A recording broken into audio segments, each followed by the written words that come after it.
sekalian, sebagaimana disampaikan oleh Pak Titis, barangkali kita bisa menyebutnya sebagai hikmah ya, dari adanya COVID-19 ini, Perhimpunan Ergonomi Indonesia dapat secara intensif melakukan virtual workshop. Kali ini adalah kali keempat kita melaksanakan virtual workshop. Tema utama dalam workshop kali ini adalah Macroergonomics of New Normal and Industry 4.0, Challenges and Applications. Telah hadir bersama kita ketiga narasumber kita. Yang pertama adalah Bapak Insinyur Sitomo Wigno Subroto, MSc IPU dan EAR, kemudian Profesor Iyasirli PSD CPI, dan Bapak Insinyur I Madidana Tangkas, MSI IPU dan IER. Sebelum para narasumber menyampaikan materinya, perkenankan saya menyampaikan sedikit susunan acara dan tata tertib pelaksanaan workshop ini. Yang pertama, ketika narasumber akan menyampaikan materi selama kurang lebih 30 menit masing-masing. Selanjutnya kita break sebentar, kami mohon waktu sebentar untuk mengambil dokumentasi kegiatan workshop ini. Selanjutnya kita masuk ke sesi diskusi dan tanya jawab. Para hadirin dapat mengajukan pertanyaan dengan terlebih dahulu mengklik fitur raise hand dan kemudian akan dipersilahkan untuk menyampaikan pertanyaan secara langsung. Selain itu, silahkan apabila lebih nyaman begitu menyampaikan dengan chat, juga kami akan bacakan. Selama pelaksanaan workshop, para hadirin diminta untuk mematikan mikrofonnya dan mohon maaf apabila kami rasa mengganggu, kami akan mohon izin untuk mematikan mikrofon dari Bapak dan Ibu sekalian. Demikian sedikit susunan acara dan tata tertib kegiatan workshop kita hari ini. Selanjutnya kita akan melangkah ke materi pertama, yaitu Macroeconomics New Normals Perspective and Challenges yang akan disampaikan oleh Bapak Insinyur Sitomo Wigno Subroto. Sebelum Pak Momo menyampaikan materi beliau, perkenankan saya menyampaikan sedikit kurikulum vitae dari beliau. Bapak Insinyur Sitomo Wigno Subroto, MSc IPU IR, lahir di Solo pada tahun 1947. Beliau adalah dosen di ITS sejak tahun 1978. Selama karir beliau di ITS, beliau pernah menjabat sebagai sekretaris jurusan Teknik Mesin, Prodi Teknik Industri, dan Dekan Fakultas Teknologi Industri. Beliau mendapatkan pendidikan dan training, diantaranya S1 Teknik Mesin ITS, Graduate Program Nutrik ITB pada tahun 1978 sampai 1980, MSc, S2 beliau di University of Wisconsin, USA, kemudian PO Management Training INSEAD di Prancis, KRA 28 Lemhanas, Academic Networking Training dari Texas A&M USA, Universities Technology Park Visiting Studies di UK. Beliau juga aktif di berbagai organisasi profesi, diantaranya adalah Perhimpunan Insinyur Indonesia, ASEAN Engineer Register, ISMI, Dewan Pembina Perhimpunan Ergonomi Indonesia, Dewan Pembina BKTI-PII, dan Dewan Pembina BKSTI. Beliau juga menulis beberapa buku dalam bidang ergonomi dan human factors. Baik, Pak Momo, waktu kami persilahkan. Barangkali mohon bantuan untuk stop share screen-nya, Pak Titis. Pak Momo barangkali bisa share screen langsung dari komputer beliau.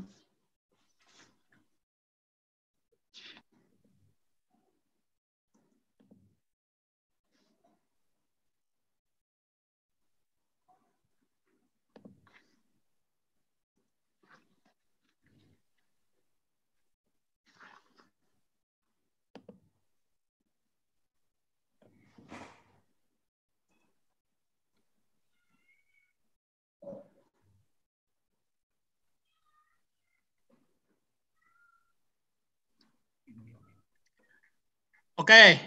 Ya, Pak. Selamat pagi semua. Iya. Pagi, Pak.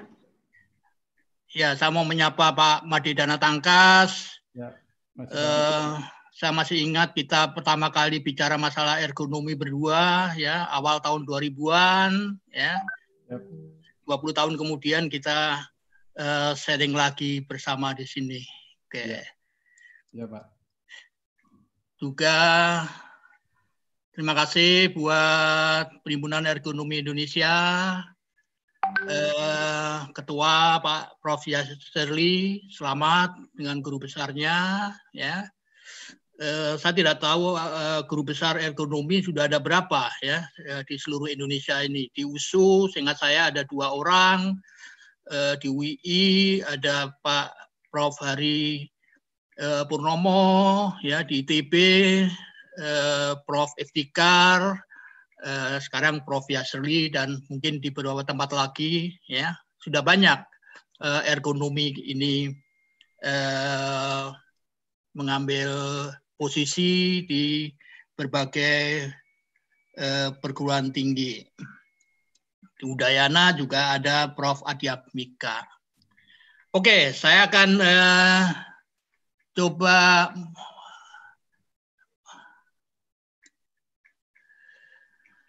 mulai, ya. Saya akan bicara mengenai masalah makroergonomik.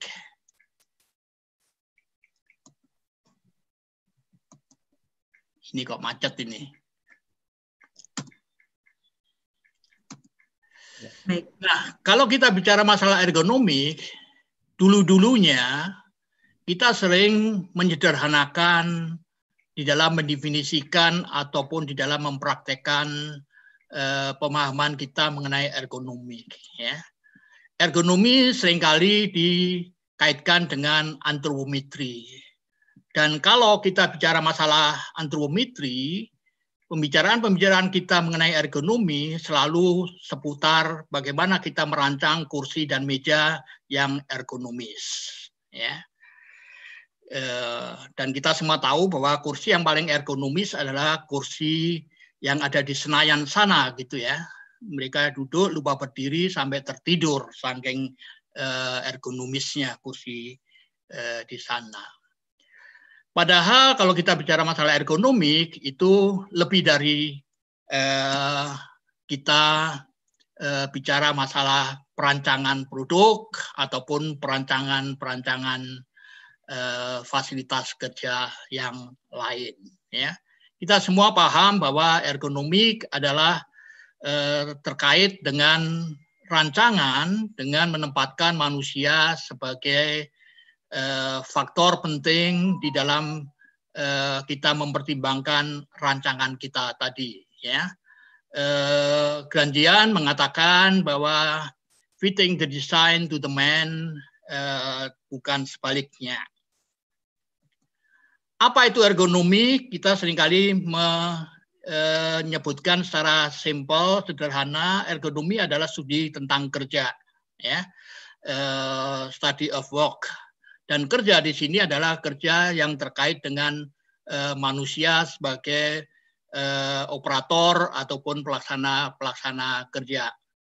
IEA sendiri, International Ergonomic Associations, mengatakan bahwa ergonomic is a scientific discipline concerned with fundamental understanding of interaction among human and other element of system.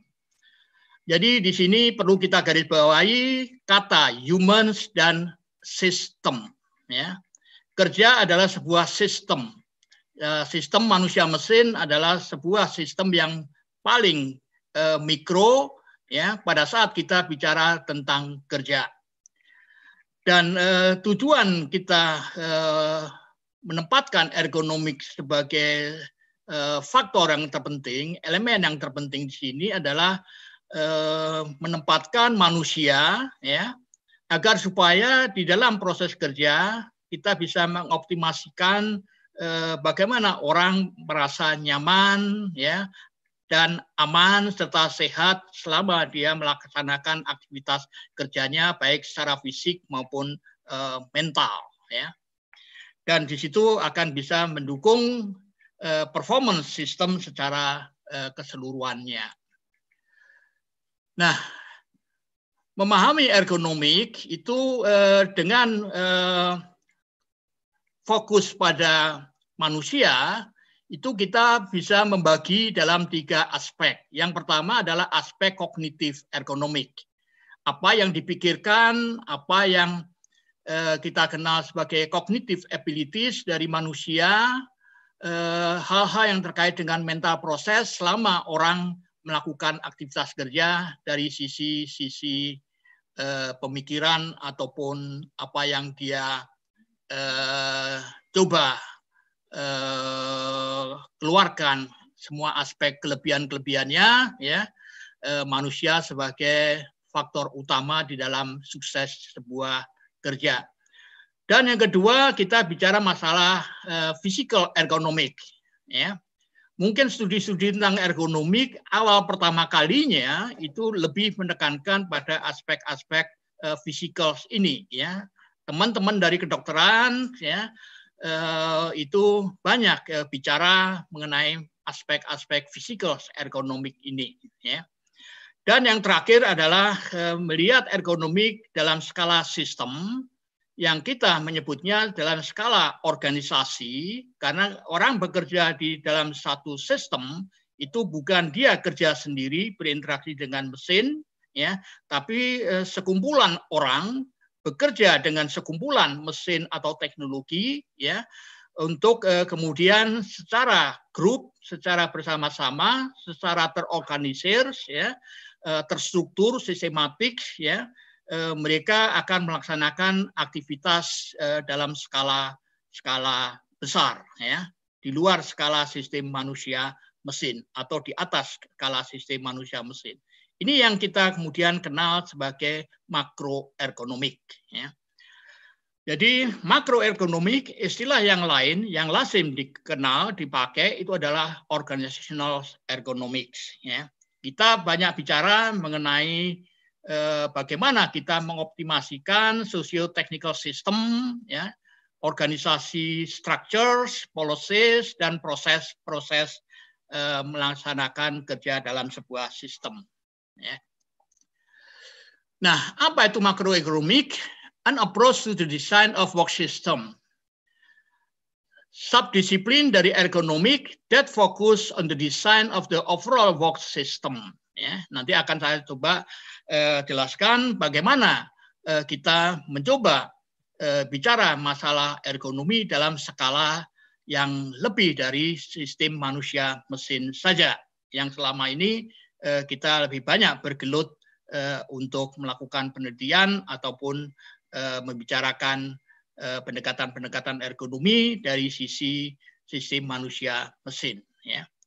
Tujuannya adalah to ensure that the entire work system is fully harmonized. Ya, harmonized artinya antara sistem manusia dan subsistem lainnya itu bisa berlangsung secara harmonis. Ya. Nah, mengutip McBee, ya, referensi yang saya pakai.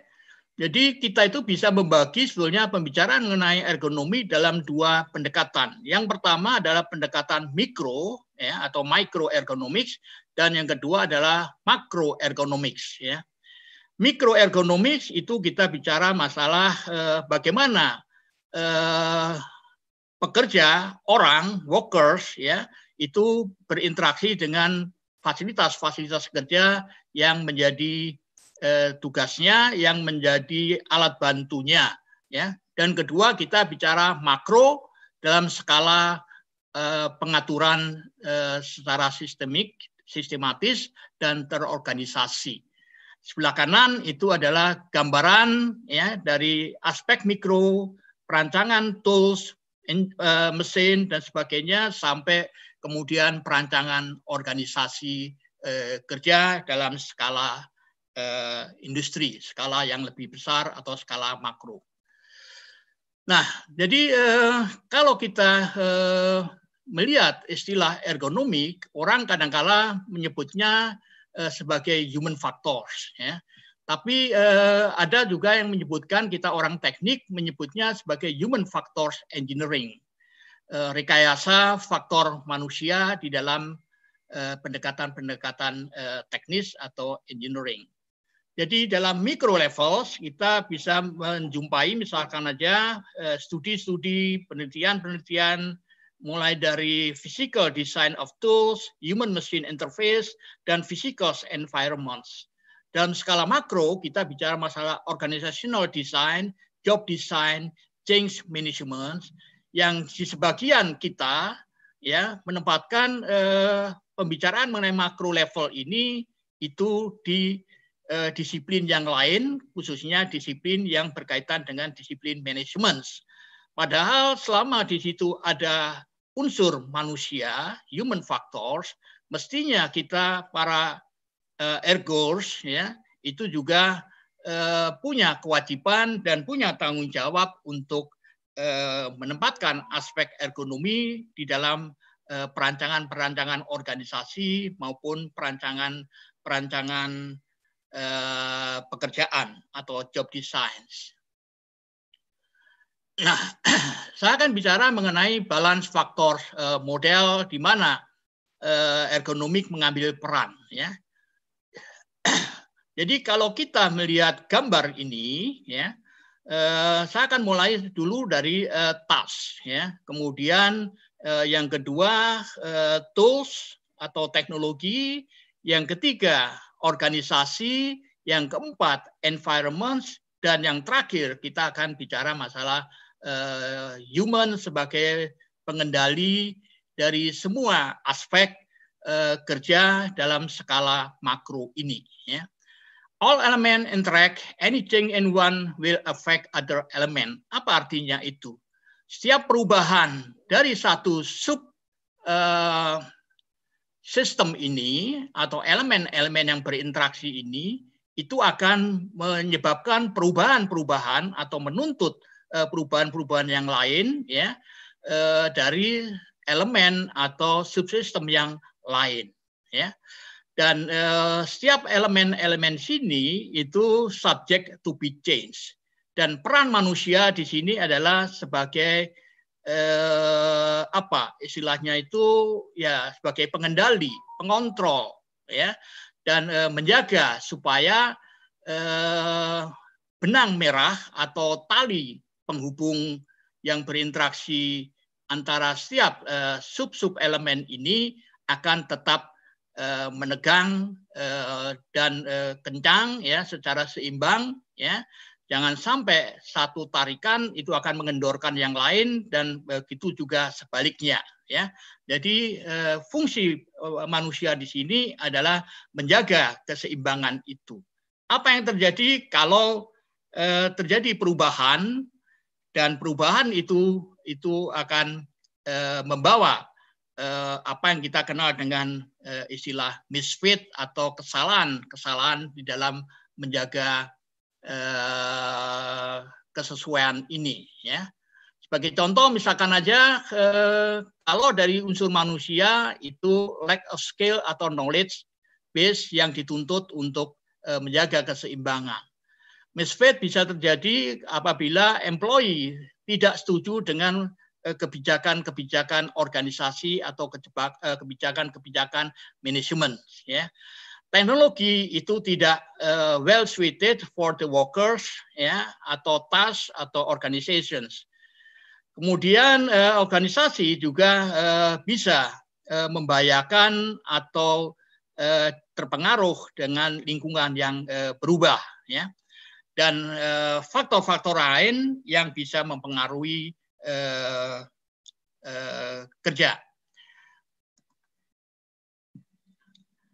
Jadi bicara masalah ergonomik, kita makroergonomi kita harus bisa menganalisa the whole system ya, semua sistem secara makro, semua yang bisa menentukan dan menyebabkan setiap elemen itu akan bisa menyesuaikan satu dengan yang lainnya ya. Dan kita juga harus memperhatikan aspek-aspek apa yang bisa merubah keseimbangan ini.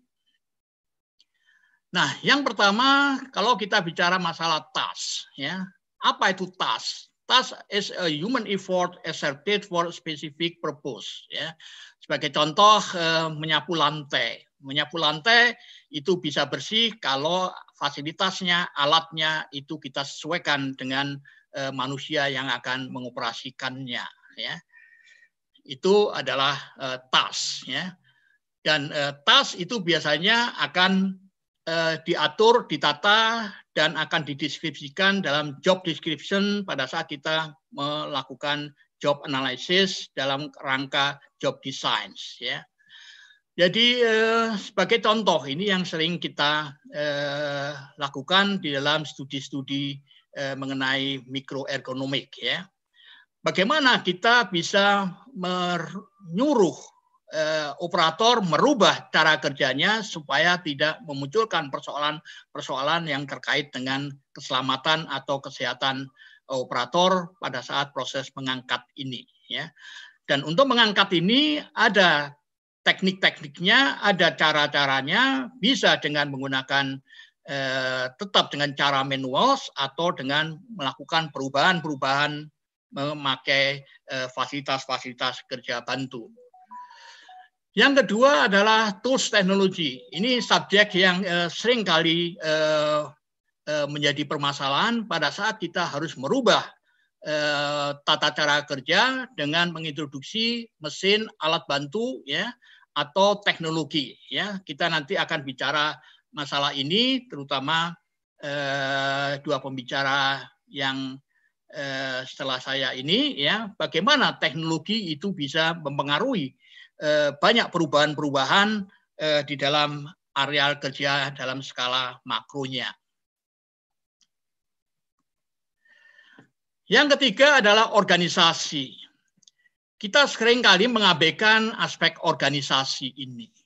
Padahal dalam skala makro, organisasi, job design, organizational design, ya, itu adalah yang paling menentukan kalau kita ingin sistem industri kita itu sukses. Ya.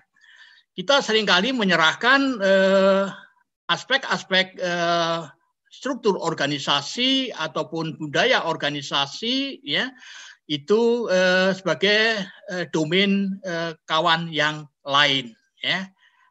Ambillah misalkan aja kawan dari psikolog atau kawan dari ekonomi, ya, sumber daya manusia atau organisasi, ya, tanpa kita sendiri ergos, ya, ikut terlibat langsung di sana karena menganggap itu bukan domain kita. Itu suatu hal yang menurut saya akan sangat keliru. Ya. Jadi ergonomis itu memang merupakan basic dari kalau kita orang TI itu akan belajar mengenai aspek-aspek makro, ya. Kalau kita mau bicara masalah makroergonomi secara jujur, bagi saya itu adalah industrial engineering discipline, gitu, ya. Nah, jadi ini contoh bagaimana kita mengorganisir organisasi kerja dalam skala makronya. Bagaimana kita ikut terlibat di sana. Mulai dari mendefinisikan task, penggunaan teknologi, ya, dan sampai ke aspek yang ketiga, organisasi ini. Ya. Jadi pada saat kita mendefinisikan job descriptions, di situ kita tidak hanya mendefinisikan tugas-tugas apa saja yang harus dikerjakan, tapi kita juga akan mengikutkan working conditions di dalam aspek-aspek yang harus diperhitungkan untuk orang yang akan bekerja dalam satu job structure tertentu.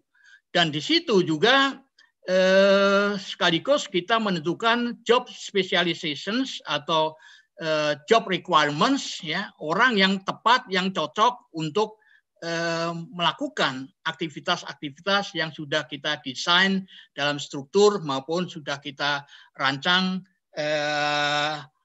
analisa pekerjaannya, gitu.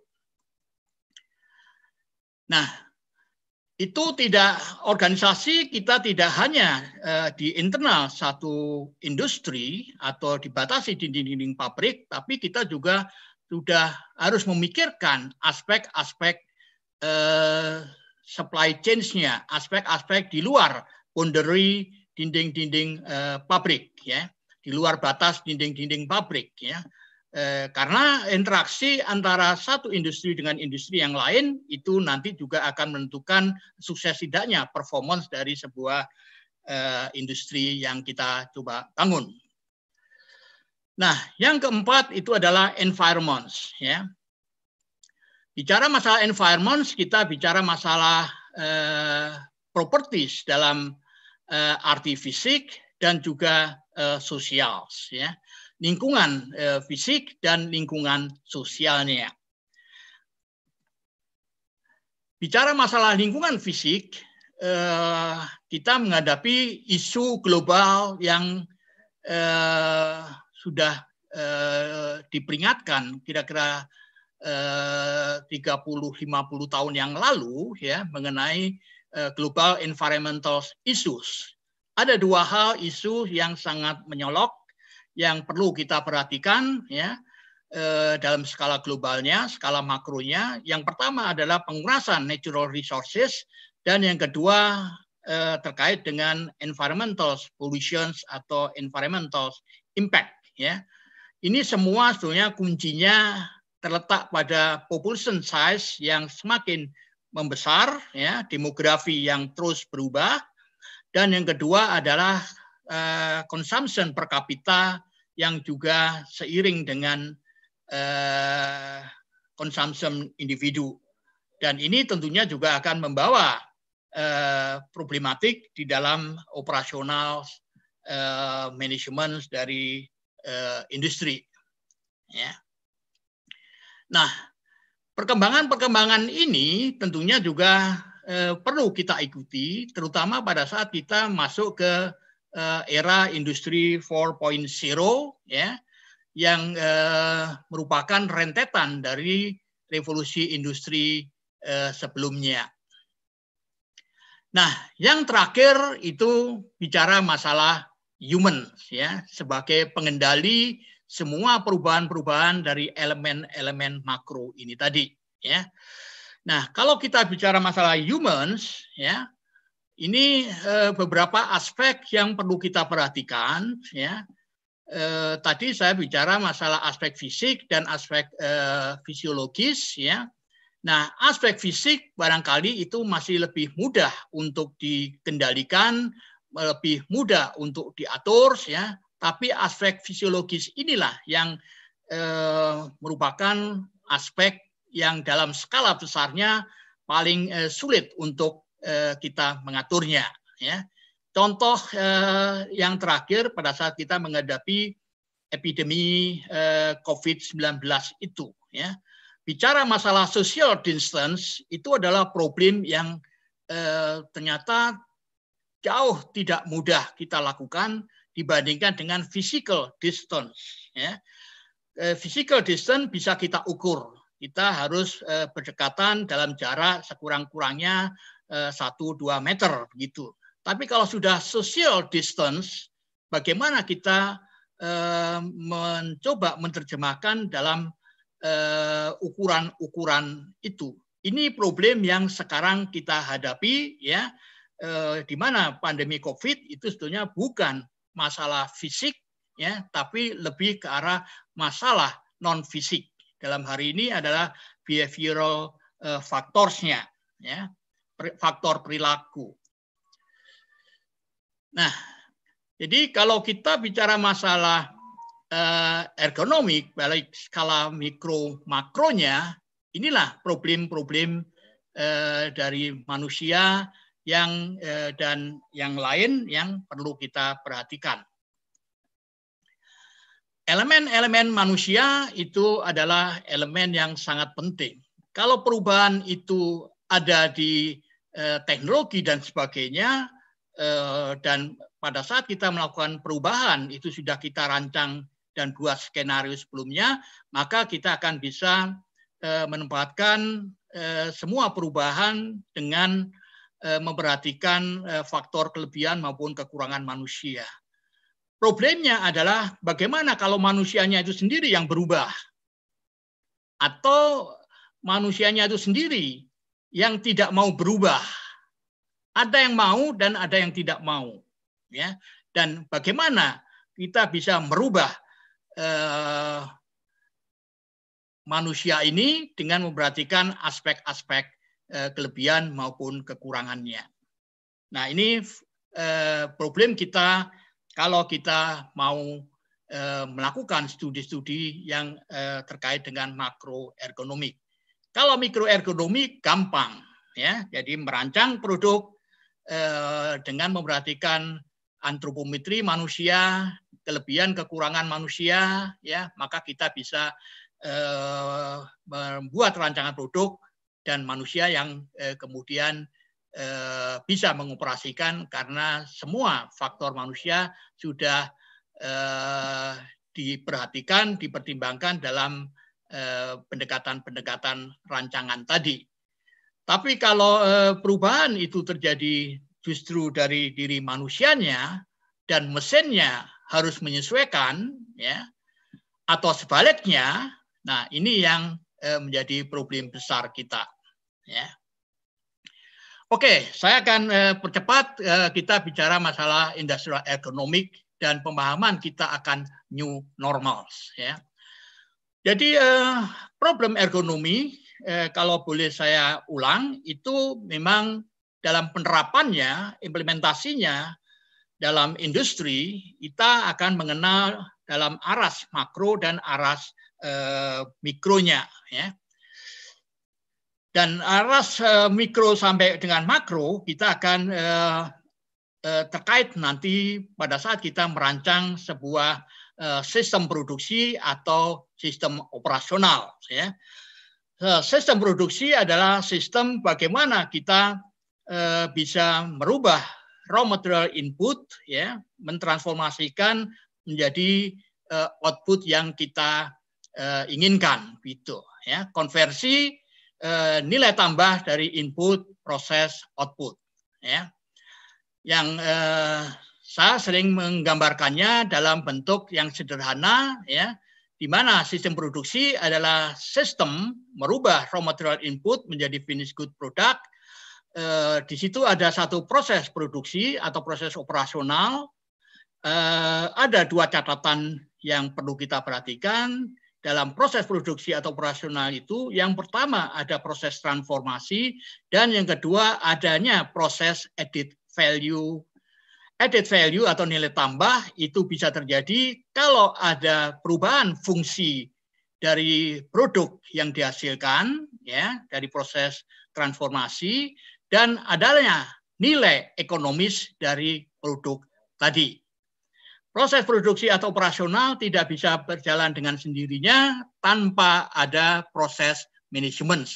Dan proses manajemen ini adalah proses yang kita kenali dengan fungsi-fungsi manajemen yang kita sering singkat dengan planning, organizing, actuating atau operasional, ya, operating, dan controlling, ya, dengan standar-standar kinerja yang nantinya akan didrive dari kondisi lingkungan di luar industri atau di luar sistem produksi.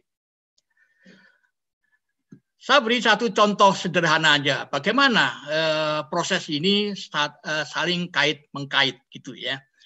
Kalau kita bicara masalah desain, itu kita bicara tiga aspek desain. Yang pertama adalah bagaimana desain itu bisa memberikan fungsi. Ini problem para engineers, ya, yang kita kenal dengan engineering design, ya, bagaimana bisa membuat mobil yang bisa ditransformasikan dari raw material menjadi mobil yang punya fungsi-fungsi sebagai vehicles, gitu. Dan apakah cukup berhenti di situ? Ya, engineering design itu memang domain dari kawan-kawan hard engineers, ya.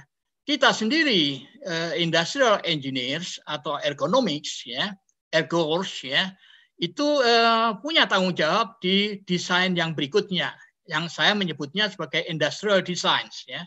Kita mencoba masuk dalam area packaging, ya, packaging komponen, ya. Dan packaging komponen ini juga memiliki nilai tambah yang tidak kalah menariknya dengan core komponen itu sendiri atau engineering design itu sendiri. Packaging komponen misalkan aja kita mendesain produk yang memiliki aspek ergonomis, ya, ergo designs. atau aspek-aspek yang bisa menarik konsumen dengan kualitas yang lebih baik, ya, dengan brand atau merek yang menarik begitu. Karena ada orang yang membeli produk tidak didasarkan pada aspek core komponennya, tapi lebih ke aspek packagingnya, ya. Dan yang terakhir aspek bisnisnya.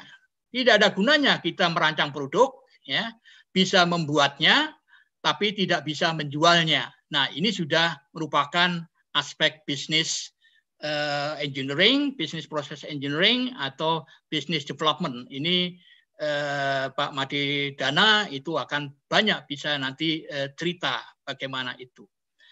Nah, dari 3 komponen produk ini, mana yang paling besar memberikan added values-nya? Saya ambil contoh ini Starbucks Coffee yang sering kita cangkruan minum itu. Ya, kalau Anda perhatikan sebetulnya raw material dari kopinya, dari price yang harus kita bayarkan itu hanya kontribusi 2% saja. Yang selebihnya itu justru aspek-aspek yang kita kenal dengan packaging komponen dan support service komponennya itu. Ya. Jadi 1 cup Starbucks senilai 80.000 untuk cup yang large ini, ya, itu hanya 2%-nya saja, 2% dari 80.000 yang tidak lebih dari 1.600 mungkin, ya. Yang selebihnya itu adalah aspek packaging dan support service komponennya. Mohon maaf Pak Momo, barangkali dalam 5 menit lagi dapat diakhiri. Oke, ya. Jadi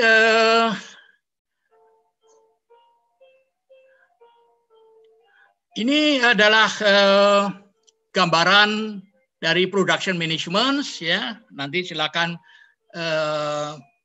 Pak Made cerita, ya.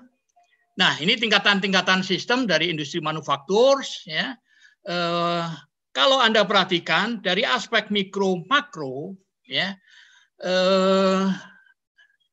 peran dari Ergors itu tidak hanya di sistem manusia mesinnya saja, tapi juga kita pada saat merancang production floors, ya, pada saat kita merancang organisasi kerja, dan pada saat kita merancang jaringan kerja di luar dinding-dinding pabrik, di situ sebetulnya kita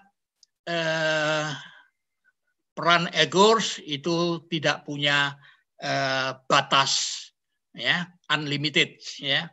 Kita tidak bisa hanya dibatasi melakukan studi-studi di seputar sistem manusia mesin atau stasiun kerja saja, ya. Ini skala supply chain-nya, ya.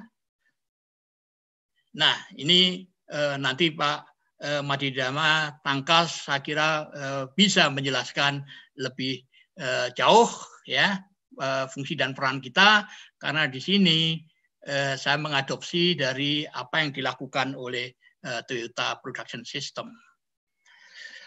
Oke, tantangan ke depan kita harus menekankan, ya, di manufacturing ethics, ya, menekankan pada people, human, dan lingkungan di mana kita berada, ya. Ini new paradigm di industri manufaktur, ya. Kemudian peran dari human factors, ya, di dalam sistem produksi manufacturing. Dan yang terakhir, saya akan bicara, ini saya lewatin aja, ya. Nanti Pak Prof. Yasserli saya kira akan menjelaskan lebih jauhnya, ya. Jadi bicara masalah industrial 4.0 sebetulnya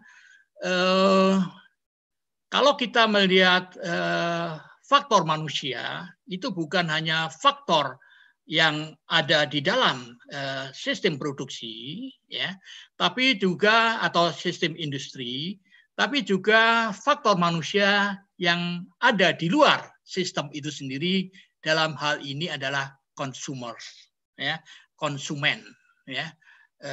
Ini masuk ke aspek bisnis, ya. Jadi kita harus memahami apa konsumen kita yang siap atau tidak siap, dan kita dalam rangka customer satisfaction itu harus membuat penyesuaian, ya, terhadap user kita, ya. Nah, ini tuntutan dari human factor skills yang perlu kita kuasai, ya, menghadapi industri 4.0. Terakhir, kita bicara masalah new normals. Ini adalah tantangan bagi ergos muda, ya. Saya sudah kelewat tua, ya, dan ini bukan merupakan tantangan saya hanya bisa memberikan satu challenge untuk Anda menyelesaikannya. Nah, di dalam menghadapi perubahan-perubahan yang akan datang, kita harus merubah strategi kita. Jangan menunggu problem datang, tapi kita harus melakukan proaktif strategi, proaktif approach di dalam menghadapi perubahan-perubahan. Ya, kita mengikuti industri sendiri itu sebetulnya bukan hanya karena pandemi, tapi sebetulnya sudah 1-2 abad yang lalu kita sudah menghadapi banyak perubahan, mulai revolusi industri pertama sampai ke revolusi industri keempat yang baru kita kenali akhir-akhir ini, ya. Sebetulnya revolusi industri keempat itu sudah berlangsung 50 tahun yang lalu. Kita sudah mengenali sebetulnya gejala-gejala ini. Hanya kita barangkali kurang aware, ya, dalam melakukan adaptasi, dalam melakukan penyesuaian, perubahan, dan melakukan strategi-strategi untuk pengembangan ke arah yang baru. Nah, ini tahapan yang perlu kita hadapi. Kita harus bisa memformulasikan nilai-nilai apa yang berubah, ya, baik yang menyangkut aspek makro dengan setiap elemennya tadi, dan kemudian bagaimana kita bisa beradaptasi dengan lingkungan yang berubah, terutama menghadapi revolusi industri keempat itu adalah teknologi digital dan otomasi, dan bagaimana kita bisa mengamati perilaku konsumen, ya, terhadap perubahan itu. Di situ kita bisa melakukan perubahan, dan yang terakhir menuju ke normal baru, kita tetap menggunakan pendekatan-pendekatan yang kita kenali dengan Kaizen, ya, yaitu efisiensi semua resource yang kita gunakan dan membuat prioritas-prioritas mana yang akan dan perlu kita dahulukan, ya. Kita juga melihat perubahan-perubahan selera konsumen yang akan meninggalkan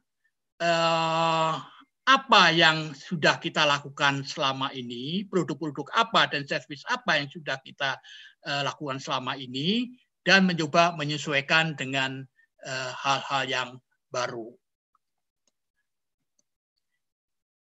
Ini identifikasi dari 10 produk potensial. Oke. Jadi menghadapi tantangan itu ada 3 message yang perlu saya tekankan di sini. Yang pertama adalah climb a mountains, ya, daki setinggi-tingginya, capai puncak yang menjadikan puasan kita tersalurkan, ya. Masuk ke rimba belantara yang kita belum tahu jalan lintasnya, ya. Dan di dalam menghadapi 2 tantangan ini, ya, things like engineers. Apa things like engineers itu? kita yang punya background industrial engineers rasanya paham dengan figur engineers, ya, orang yang bernama Taylors, ya. Ada dua kata-kata yang saya camkan betul, ya. Yang pertama adalah knowing exactly what you want to do, and then seeing that they do it the best and cheapest way. In the past, the man has been first. In the future, the system must be first. Itulah yang akan kita hadapi di normal baru yang akan datang. Sekian, terima kasih. Terima kasih banyak Pak Momo atas sharing ilmunya, sangat menarik sekali Pak. Namun sayang kita dibatasi waktu. Namun nanti apabila para hadirin ingin eksplor lebih lanjut materi yang disampaikan Pak Momo, nanti kita bisa diskusi lebih banyak di sesi tanya jawab Pak. Baik, kita melangkah ke materi kedua. Materi kedua akan disampaikan oleh Bapak Profesor Yasir Lee. Beliau akan menyampaikan materi dengan judul Beyond Industrial Revolution 4.0 and the New Normal Ergonomics 5.0. Ergonomic 5.0, sebuah term yang menarik. Namun sebelum Pak Yasir Lee menyampaikan materi beliau, saya akan sampaikan kurikulum vitae dari beliau. Bapak Profesor Yasir Lee, PhD CPI, memperoleh gelar S1 Teknik Industri dari ITB pada tahun 1997.